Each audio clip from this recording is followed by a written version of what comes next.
And I hope it rains. You're the perfect lullaby. What kind of dream can be a sweet dreams or a beautiful nightmare? Sagittarius, ayan, napakanta na naman. Ayun kasi yung napipick up ko na kanta sa inyo. Ayan. So, cleanse muna natin yung space mo for June or yung energy mo. I'm sending you positive energies ngayong June 2024, Sagittarius. This is for you. Kung hindi pa po kayo nakasubscribe dito sa ating channel, please subscribe na po kayo and palike na din po ng ating video. At sa mga nais naman po mag-avail ng ating private readings, ng ating Evil Eye Amulet, ng ating Tiars Bracelet, makikita nyo po yung link sa description box below. Nagulat ako sa aking alagang si Dimitri. Yan, message na po kayo. Open na tayo for international shipping. Pwede nyo pong panoorin yung inyong Sun, Moon, Rising, and Venus sign kung di kayo makaresonate dito. Tignan natin, okay? Kamusta ba yung month mo? Energy, spirit guide. Energy, we have higher consciousness. So, may mga ma-awaken dito. Some of you, pwedeng pinagdadaanan po ninyo is nasa dark night of the soul kayo. Kaya medyo mabigat po yung inyong mga pinagdaraanan. Sagittarius, but for some of you, ayan po, meron ditong mahihil po yung inyong energy. Mas, magiging heightened po yung inyong intuition. So, may mga i-accept po kayo dito na mga positive energies. May mga i-accept kayo dito sa life ninyo na siguro noong umpisa naguguluhan kayo. Bakit ikaw? Bakit ikaw yung napili? Kasi po pwedeng yung iba sa inyo may third eye po kayo. And also, pwede rin kasi na meron dito is more on pwedeng manggagamot kayo or nanggagamot talaga yung iba sa inyo pero tinigil po ninyo. Kasi nararamdaman nyo parang sa inyo bumabalik. So, maybe this June is parang mas matatag kayo ngayon. Mas magiging maalam po kayo sa inyong gift. Tignan natin ano pa yung mensahe. Okay, satisfied ka ba sa ganap sa life mo? We have the Fool, yes na yes naman. Nandun na curious din po kayo sa kung ano pa ba yung mga pwedeng mangyari sa buhay po ninyo. Tignan natin, okay. Kamusta ka ba ngayong month na ito? We have Two of Wands. Punong-puno ka dito ng mga plano. So, you're excited and some of you naman, pwedeng dahil nga medyo meron kayong mga plano dito, medyo naguguluhan po kayo kung ano ba yung ite-take ninyo, ano ba yung uunahin po ninyo. Tingnan natin, positive things na pwedeng mangyari. Ano po ba yung mga positive things na pwedeng mangyari kay Sagittarius? Tingnan po natin kung ano-ano ba yan. Okay, positive things pwedeng mangyari. We have Knight of Swords. Meron tayo ditong Ace of Swords. Ang positive na nakikita ko dito is mas ma-express mo din yung nararamdaman mo. Diba? Nakita mo kulay blue yung ano nito. Blue and hindi ko alam indigo or violet yung color. So, nandun po na sobrang activated po ng iyong throat chakra at saka yung third eye chakra mo. Hindi ko alam kung third eye chakra mo ba or crown chakra mo. So, magaling ka ditong makipag-communicate. Pwedeng may mga transactions ka dito na makukuha or basta meron ka ditong makukuha na mga bagay. May mga aayon sa'yo dahil magaling kang magsalita, Sagittarius. Kasi na-express mo talaga ng maayos yung mga gusto mong sabihin. Tignan natin ano naman yung mga negative things na pwedeng mangyari. Just to remind you na yung life natin, hindi yan puro positive. Okay? Hindi laging puro positive yung nangyayari sa atin. Yan. Mabuhay tayo sa reality. So, we have Queen of Pentacles. Reminder lang naman to sa inyo ni Universe. Ayan, we have Two of Cups. O, meron ba dito kayo yung nagbibigay sa person niyo? Lalo na sa mga babae kasi Queen of Pentacles yung energy natin dito. Na binibigyan nyo po yung person niyo ng pera. Ayan. Tapos meron din naman dito, kung hindi pa kayo kasal, tapos bigay sa'yo ng pera yung kasintahan mo, medyo wag mo daw tanggapin. Mas maganda siguro kung tatanggapin mo, isulat mo kung magkano yung mga binibigay niya sa'yo at kailan niya yun binigay. Para, kasi nakikita ko dito, pwedeng meron siyang ireklamo against you. Ayan, baka pwedeng bawiin niya yan kapag sinumpong na yung person na yan na nagbigay sa'yo. Kaya medyo hinay-hinay ka dito sa pagtanggap ng mga bagay-bagay at pera, or hinay-hinay ka rin naman sa pagbibigay kung ikaw naman yung nagbibigay, Sagittarius. Okay, so iwasan nyo dito yung mga free na things, free na binibigay sa inyo. Bakit? Kasi pwedeng sa next life ninyo, kung mabubuhay pa kayo sa next life, kung naniniwala kayo sa reincarnation, yung mga nagbibigay sa inyo ng free na yan, pwedeng maging alila kayo nyan sa next life po ninyo.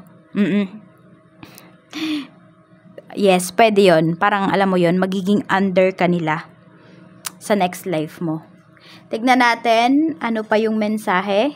Okay, so wag na tayo masyadong pumunta doon kasi masyadong malalim yon. Tignan natin. Medyo babawan lang natin yung reading natin. 'Di ba? Para naiintindihan ng lahat. At saka, maiintindihan ng lahat, pero hindi naman lahat makaka-resonate. So, yun po yun. Kaya, tignan nyo, may mga nakaka-resonate pa rin naman, hindi ba? Kasi, energy nila yung napipick up ko. Kaya, kung hindi po kayo nakaka-resonate dito, try nyo tignan yung inyong moon sign, or yung inyong Venus sign, or yung inyong rising sign. Tignan natin, okay, kamusta ba ang work? We have Ace of Wands. So, talagang laban kung laban yung nakikita ko dito pagdating sa trabaho. But tignan pa natin kung ano pa yung mensahe pagdating sa work. Kamusta po ang work, Spirit Guide? Work po ni Sagittarius. We have fertility again. Yan din yung nakuha ko na energy kay Leo. Sabi dito, don't sacrifice family for career. So, yung iba sa inyo ay sobra-sobra na ba yung oras na binibigay ninyo sa inyong career? Ayan po. O sinasabihan kayo dito ni Universe kasi we have Ace of Wands. So, pwedeng meron dito, bago pa lang po kayong nagtatrabaho. Bago pa lang, parang kakagraduate pa lang ng iba sa inyo. So, fresh grad pa po kayo. Sige, hanap kayo ng trabaho. Apply kayo ng apply. Kasi ito yung time na talaga na maraming tatanggap po sa inyo. So, sulitin nyo po yan. Gain experiences. Huwag kayong matatakot. Okay lang naman pala na matakot kasi normal naman yun. Pero huwag kayong papadala sa takot po ninyo. Tapos, mag-ipon daw talaga kayo. Yan, sabi nga dito, don't sacrifice family for career. Para yung iba sa inyo, kung mag-start na kayo ng family, alam mo yun, stable na kayo. Hindi na kayo yung tipo ng tao na talagang wala kayong oras sa pamilyang binuo po ninyo. Yan yung gawin ninyo. So, maghanda kayo para sa inyong future. Kung bubuo man kayo ng family, ayun. Ganun po yung gawin ninyo. Magtrabaho na kayo na magtrabaho habang single pa po kayo. As in, isubsob nyo na yung inyong sarili sa pagtatrabaho. Pero once na family daw po kayo, dapat balance na yan. You have also time dun sa family na binuo mo. So, reminder yan din sa University. Tignan natin. Okay, ano pa? Spirit Guide. Pagdating naman po sa kaperahan, kamusta? Ace of Cups. So, madaming paparating na offer sa iyo dito, opportunities pagdating sa kaperahan mo. We have the Hanged One. Okay, parang may mga pagkakakitaan, meron dito na mga pera nasasayang. Nasasayang yung ibang pera mo. So, Sagittarius, sulat mo kung saan mo ba ginagastos yung pera mo. Ganun yung gawin mo. Yung katulad nung sinasabi ko sa iyo dito kanina, isulat mo. Huwag ka magpakakampante. O, yun nga, saan pa tayo? Pagdating to sa kaperahan mo, diba? Kaya maglista-lista ka talaga. Saan ba napupunta yung pera mo? Huwag mo sabihin, ako nakaka-stress po kasi kapag sinusulat ko, mas may stress ka kapag di mo nalaman kung saan ba napupunta yung pera mo. Kaya ngayong June na to, ugaliin mo na talaga na maglista. Yung iba naman sa inyo, ginagawa nyo na talaga to. Okay ba yung pera nyo? Okay yung pera nyo, maganda, kaya lang madaming nasasayang. So, nasasayang in a way na pwede na may mga pinagkakagasusan po kayo na pwedeng wala naman sa life ninyo. Diba? Pwede naman na hindi nyo bilhin. Yung mga ganun. So, pag-isipan nyo pong mabuti saan nyo ginagastos pera nyo. Tignan natin sa business naman. We have Knight of Wands. Meron tayo ditong 7 of Wands. Sa business, ayan, ang ganda ng business ninyo. Tuloy-tuloy naman po yung kita, yung production. Kaya lang, pwedeng madaming nangungutang. So, tumanggi daw po kayo. Mag-stick kayo dun sa inyong policy pagdating sa inyong business.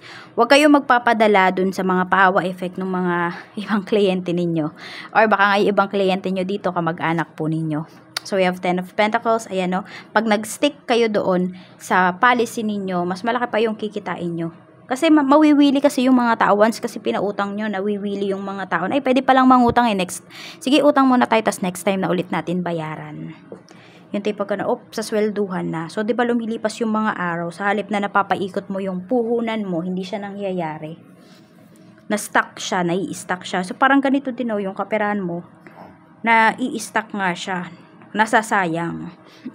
Kaya, yan, ganun yung gawin mo sa business mo. Stick to your rules, to your policy. Pagdating sa friends, we have 9 of Pentacles. So, marami ka pa rin namang kaibigan dito sa Sagittarius na you can count on to. Oo. Yung maaasahan mo. Meron din dito, hindi ko alam kung meron kang alahera na, nag-aalahas ba? Yun, na kaibigan. Or meron dito, merong kaibigan ka dito na magsasanla sa'yo ng alahas, ganyan. We have the Star. So, may renewal tayo dito. May healing of friendship. So, kung nagkaroon kayo ng problema ng kaibigan mo or medyo konting hindi pagkakaunawaan because of mga utang. So, pwedeng this time po, this June is maaayos na siya. Pwedeng hindi man siguro babalik sa dati yung pagkakaibigan nyo. Pero, alam nyo yun, magiging alam nyo na yung limit ninyo sa isa't isa. Sa, naman po, sa family. Di ko pa nasasabi yung family nyo. Sa family naman, we have 10 of Cups. Ayan. And 5 of Pentacles. So, pagdating naman dito sa family, medyo yung family mo, Sagittarius, nagkakaroon sila ng energy dito na parang ubos-ubos biyaya. So, pwedeng nai-spoil mo rin kasi sila. So, ayun we have 5 of Pentacles. Baka meron ka pang family members dito na nangungutang. Na pwedeng yung iba sa inyo, hindi nyo alam. Yung iba naman sa inyo, pwedeng, sige, hinahayaan nyo na lang din. Kasi pwedeng wala na din kayong maibigay. Tignan natin, pagdating naman po sa, so ayun, wag mo silang masyadong spoil din. Yan yung sinasabi sa'yo ni Universe. Sa health, sa love life mo naman, kamusta? Sa love life mo, kamusta? We have Wheel of Fortune. So, kung may mga single dito, maybe this is the right time, this June, para kayo ay magkaroon ng relationship or may mga makikilala po kayo. Pero sinasabihan pa rin kayo dito ni Universe na gamitin nyo daw yung inyong intuition. Ayan ang lakas nga po ng inyong intuition. Okay, may nafe-feel kayo dito na may nagkakagusto po sa inyo. And true naman po talaga, nagkakagusto sa inyo yung tao na yon. Hindi lang siguro siya nagko-confess. Or pwedeng nagkikita kayo sa panaginip. Yan, kung meron man kayo dito mga tao na nakikita sa panaginip. Okay, yung iba naman sa inyo, pwedeng may asawa na kayo, may karelasyon kayo. So, pwede na, kung ano yung ginagawa ng person mo na hindi niya sinasabi sa'yo, pwedeng nakikita mo yan sa panaginip. Pwedeng meron siyang sinisikreto sa'yo dito. Kaya lang kasi, yung nakikita ko naman na sinisikreto niya dito, hindi naman siya negative. Okay, siguro lang may mga ginagawa siya na sabihin natin para ma-boost yung kanyang career, ganyan, or baka may surprise siya sa'yo, pero sa panaginip mo, nakita mo na. So, parang hindi na siya surprise. Tignan natin, pagdating naman po sa health mo, kamusta? We have 5 of Wands. Medyo mag-iingat po kayo dito kasi baka ma-high blood kayo. We have Queen of Swords. Ayan. Pwedeng nitong month na to, laging masakit yung ulo nyo. So, magpa-check up po kayo pag ganyan. And sulat nyo din yung mga simptomas na nararamdaman po ninyo. We have the Moon. Pero more on, meron dito mga magpapasakit po ng inyong ulo. Ayun, kasi yung iba sa inyo, pwedeng kinukontra nyo din kasi yung inyong intuition. Kaya ganyan. Tignan natin ano ba yung mga blessings na pwedeng dumating sa life mo. Mga blessings po, spirit guide, na pwedeng dumating sa life ni Sagittarius. We have teeth. Ayan. So, baka merong magpapabunot ng ngipin dito. Pwedeng may mag-sponsor ng postiso. May mag-sponsor dito ng pa-brace or magpapabrace yung iba sa inyo. Pwedeng gastos nyo po ito. Sagittarius. Ayan. So, kung ano man yung mga problems ninyo sa inyong bibig, sa inyong mga ngipin, pwedeng masolusyonan po siya this June. We have key. Okay, tingnan natin. So, may regalo na bahay, sasakyan. Or pwedeng, kung may sira po yung pintuan ninyo, pwedeng mapalitan na siya. 'Di ba mga small things, pero, 'di ba, ano pa rin, masaya pa rin kayo. At sabihin natin na grateful, ayun, grateful pa rin kayo. Kahit malaki or maliit man na bagay yung mga marireceive po ninyo ngayong month na ito. Pero, may nag-uumapaw talaga dito na blessings na paparating para sa inyo. Surprise na daw yan sa inyo ni Universe. So, ayan, baka makita nyo sa panaginip, Sagittarius. So, ayan po, maraming salamat. Mag-iingat po kayo always and more blessings to come. Bye-bye!